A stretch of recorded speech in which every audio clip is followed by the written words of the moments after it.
일단 금투세가 폐지가 되면은 우리나라 전반적인 업종들이 다 좋습니다. 근데 특히나 2차전지나 반도체나 좀 이렇게 뭔가 선두를 나가고 있는 기업들 있잖아요. 뭐 개인 투자가 많이 몰린다거나 수급의 앞에서 이끌고 우리나라 시장을 이끌고 있는 그런 업종들한테는 특히나 더 좋을 수 있죠. 그래서 오히려 금투세가 폐지가 이제 거의 확정이 됨에 따라 가지고 우리나라 메인 기업들 쪽으로 들어올 수 있는 수급이 좀 더 원활해질 수 있는 부분도 분명히 있습니다.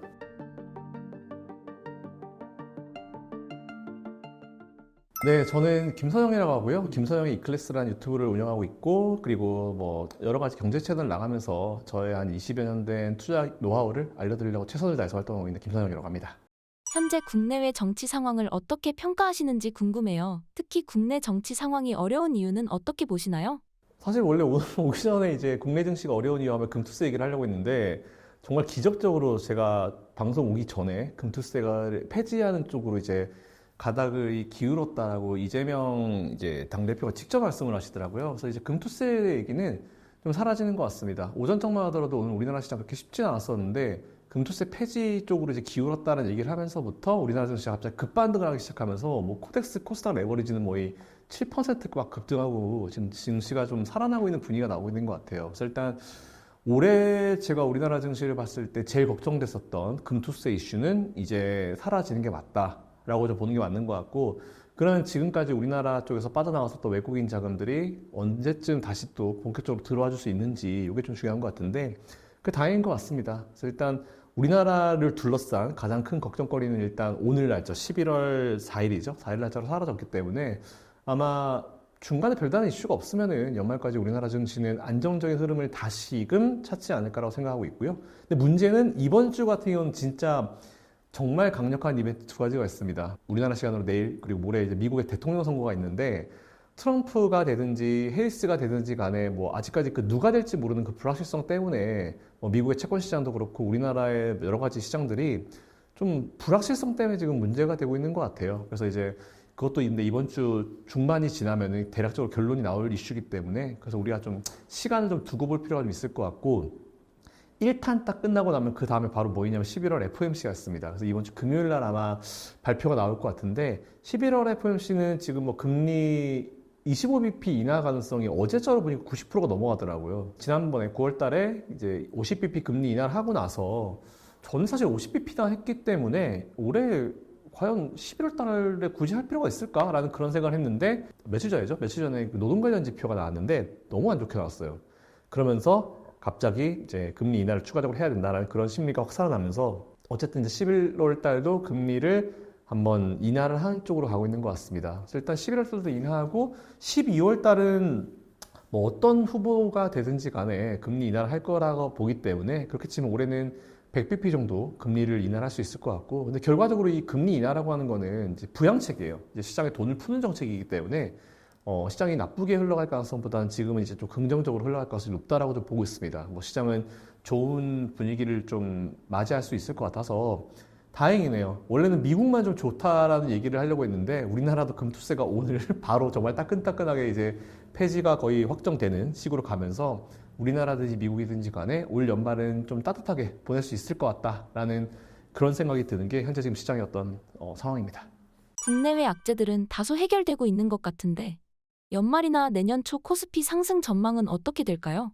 좀 빨리 올랐으면 좋긴 해요, 사실은. 근데 이제 우리나라 코스피도 보면은 최근까지 너무 급하게 오르면은 이게 항상 이제 탈이 나더라고요. 근데 여전히 지금 조금 우리나라가 좀 불안정한 거를 굳이 좀 찾아보자라고 하면은 예탁금 규모가 좀 너무 적어요. 그리고 신용 잔고 비율이 좀 높거든요. 여전히 지금 34%, 35%대 예탁금 대비해서 신용 잔고 비율이 높기 때문에 일단 수급적인 부분이 단기간 내에 빠르게 개선이 될 가능성이 그렇게 높아 보이지는 않습니다. 그리고 미국의 대선이 끝나기 전까지는 미대선 때문에 오히려 미국의 트레이더들이 달러 강세 쪽에 베팅을 한다는 얘기가 되게 많아요. 그럼 이 달러 강세 나오면은 당연히 우리나라는 상대적으로 이제 원화가 약세로 갈 수밖에 없겠죠. 외국인들이 빠져나갈 수밖에 없는 그런 상황이기 때문에 일단 이번 주까지는 좀 지켜봐야 될 것 같고, 이번 주가 지나고 나서 아마 그 다음 좀 그림을 그려봐야 될 것 같은데, 저희가 이제 좀 가정을 해가지고 좀 잘 끝났다라는 가정을 놓고 봤을 때 올 하반기 기준으로 우리나라 코스피는 사실 지금부터 한 적어도 5에서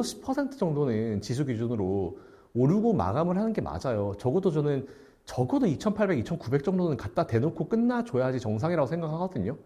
근데 뭐 3천을 바랄 수도 있겠지만 아직까지 3천 바라기는 좀 지금 당장 오늘자 기준으로는 좀 무리가 있는 것 같아서 일단 코스피 기준으로는 2,800에서 한 2,900 정도까지만 대놓고 올해를 마무리해도 전 성공적이다. 이렇게 생각하고 있습니다. 미국 대선을 앞두고 있는 상황인데 어떤 후보가 당선되는지에 따라 우리나라 시장에도 영향이 있을까요? 일단 지금 말은 엄청나게 많아요. 그러니까 해리스가 되냐, 뭐 트럼프가 되냐에 따라 가지고 뭐 어떤 관련주가 움직일 것이고 뭐가 문제가 될 것이다 그러는데 이게 루머들이 너무 많습니다. 결국은 우리나라든지 미국이든지 간에 이제 대선이 정말 코앞에 다가왔기 때문에 이 코앞에 다가오면 항상 그들은 네거티브를 하는 것 같아요. 그냥 본인 정책 얘기 안 하고요. 상대방 까내리기에 집중을 하고 있는데 그러면서 사실은 잘못된 뉴스들이 굉장히 많이 떠오르죠. 그래서 지금은 좀 뭔가 분별을 할 수 있는 시각이 필요할 것 같은데 일단은 뭐 해리스가 된다라는 가정을 놓고 봤을 때는 민주당에서 그대로 정권이 이어지는 거기 때문에 기존에 있었던 친환경 에너지 관련 기업들이나 아니면 뭐 이제 민주당이 지지했었던 그런 업종들이 그래도 계속해서 좋은 모습을 보일 가능성이 있습니다. 근데 최근에 또 나왔던 지난 주말에 나왔던 기사 중에 뭐가 있었냐면은 해리스가 되면은 반도체 관련 칩스법을 없애버릴 거다라는 이런 내용이 또 나왔어요. 근데 그 얘기가 나오고 나서 해리스가 놀래가지고 바로 나왔죠. 바로 나와가지고 아 그런 일 없는데? 나 칩스법 안 없앨 건데? 뭐 이런 식으로 얘기가 나올 정도로 지금은 굉장히 정신이 없는 상황이거든요. 근데 기존에 해왔었던 그런 법안들에 대해서는 아마 거의 해리스가 이어가지 않을까라는 그런 생각을 하고 있고 지금 아마 다들 걱정하시는 거는 이제 트럼프가 되면 어떡하냐. 트럼프는 또 공화당이고 완전 반대 땅이기 때문에 트럼프가 되면 어떡하냐라는 생각을 가지시면서 뭐 트럼프가 되게 되면은 그동안 이제 바이든이 해왔었던 그 정책들, IRA나 모든 정책들에 대해서 완전히 수정, 전면 개편, 아니면 삭제, 뭐 이런 걸 할 거다. 걱정들을 많이 하시는데 저는 사실 그런 걱정을 별로 할 필요는 없다고 봐요. 왜냐면 IRA도 결국은 미국의 의회를 통과해서 만든 법안이에요. 근데 그렇게 되면 이제 이걸 또 없애려고 하면은 미국의 의회에 또 동의가 필요합니다. 근데 문제가 뭐냐면 지금 IRA의 혜택을 받아가지고 그 주 자체가 굉장히 뭔가 활성화되어 있는 그 주들의 주지사들이 다 공화당 출신들이에요. 공화당이 집권하고 있는 주에서 오히려 그 IRA의 혜택을 받아가지고 지금 분위기가 좀 좋게 나오고 있는 상황이거든요. 그렇기 때문에 제가 봤을 때는 트럼프가 대통령이 된다 하더라도 같은 당내 공화당 의원들이 이제 상원이든 하원이든 하고 있는 지역 자체가 지금 어쨌든 이제 IRA의 혜택을 받고 있는 그런 지역이기 때문에 IRA를 폐지한다는 건 제가 봤을 때 거의 불가능하다 봅니다. 그거 더하기 뭐 어쨌든 지금 공화당을 그동안 계속 오랜 기간 동안 지지를 해왔었던 기업들이 보통 석유 기업들, 글로벌 석유 기업들, 옥시덴탈 페트롤리움이나 뭐 쉐브론 이런 기업들이 어쨌든 화석연료 위주로 돌아가는 공화당이기 때문에 뭐 선거 자금도 많이 했었고 정책 지원을 많이 했었죠. 근데 오히려 그런 기업들조차도 최근에 IRA에 대한 어떤 세제 혜택을 받고 있어요. 그러니까 비키 올럽이라고 이분 옥시덴탈 페트롤리움의 CEO인데 여성분이십니다. 근데 이분이 전 정말 이분을 좋아하는 게 회사가 어려워도 직원들을 안 내보내요. 우리 직원들 지켜가면서 파이팅 해서 지금의 그 회사를 만든 분인데 이분이 올해 7월인가 5월인가 이제 트럼프를 직접 만나가지고 얘기를 했다고 하더라고요. IRA 없애지 말라고. 이거에 대해서 혜택을 충분히 받고 있으니까 없애지 마라. 이런 식으로 얘기했기 때문에 사실상 트럼프와 관련되어 있는 공화당의 상하원 의원들 그리고 트럼프가 속해 있는 공화당을 지지하는 그 메인 지지 세력인 글로벌 이제 석유 관련 기업들이 IRA를 없애지 말라고 얘기했기 때문에 제가 봤을 때는 IRA를 없애는 거는 불가능해요. 근데 여기서 조금 이제 수정 보완 이런 건 있을 수 있겠죠. 그러니까 트럼프는 이제 주인공병이 되게 심한 분이다라는 걸 제가 웃으면서 얘기를 되게 많이 하는데 IRA를 많이 본인이 했잖아요. 그러면 이거만큼 정말 뛰어난 법안 없었을 거라고 얘기를 했을 겁니다. 근데 본인이 한 게 아니고 바이든 정부에서 한 거잖아요. 그렇기 때문에 뭔가 이거를 본인 색깔로 바꾸려고 노력은 굉장히 많이 할 거예요. 그러면서 IRA에 진행했었는데 이런 허점이 있어가지고 내가 그걸 고쳐가지고 정말 더 완벽한 법안을 만들었다. 100% 이렇게 얘기할 뿐이거든요. 그래서 오히려 저는 IRA 폐지보다는 수정 보완 되는 부분도 좀 충분히 있을 것 같아서 뭐 그 부분은 우리가 체크해 보면 될 것 같고 그리고 되게 재밌는 게 현재 트럼프를 정말 대놓고 밀어주고 있는 강력한 후원자가 있습니다. 바로 일론 머스크죠. 일론 머스크는 누가 뭐라 해도 친환경 기업의 대표 주자 중에 대표 주자인데 전기차 기업이잖아요. 근데 그렇게 후원자가 많이 필요했던 트럼프에게 전 세계 최고의 부자 돈 그렇게 많은 일론 머스크가 이제 후원을 하겠다라고 하면서 뒤에서 막 두 손 막 번쩍 지르고 막 춤추고 막 이렇게 해가지고 지원 유세까지 했잖아요. 그렇기 때문에 트럼프가 우리는 이제 이분이 원래 정치인이 아니에요. 사업가입니다. 그 사업가는 인풋이 들어가면 그만큼 아웃풋을 확실하게 해주는 분이에요. 그러니까 본인한테 뭔가 이런 것들을 제시를 하게 되면은 딜이 되고 대화가 되는 분이기 때문에 오히려 저는 그런 거를 봤을 때 너무 그렇게 걱정하실 필요는 굳이 없을 것 같다는 생각을 좀 가지고 있습니다. 거기다가 트럼프가 지난번 첫 번째 1기 집권할 때 어떤 게 있었냐면은 그런 그 북한과의 대화를 처음 했죠. 이제 미국 대통령은 거의 최초로 이제 북한의 대표를 만났잖아요. 김정은 위원장을 만나가지고 대화를 했는데 지금도 서로 뭔가 대화를 하고 있는 것 같더라고요. 개인적으로도. 그래서 뭔가 북한과의 관계 개선에 따라서 우리한테는 좀 좋지 않을까라는 그런 생각을 해봅니다. 그러니까 지금은 뭐 해리스가 좋다, 뭐 트럼프가 좋다 해봤자 저한테 미국 투표권이 없어요. 그러니까 이건 우리랑 상관 있는 문제는 아니고 우리나라한테 과연 어느 정도로 영향을 주겠냐라는 부분인데 오히려 저는 이제 해리스가 된다 보더라도 기존과는 별로 다를 게 없을 거기 때문에 큰 영향이 그렇게 없을 것 같고 정책의 연속성이라는 장점이 있죠. 근데 반대로 트럼프가 된다 하더라도 오히려 트럼프는 지금 원래 미중 무역 분쟁을 처음 시작한 분이에요.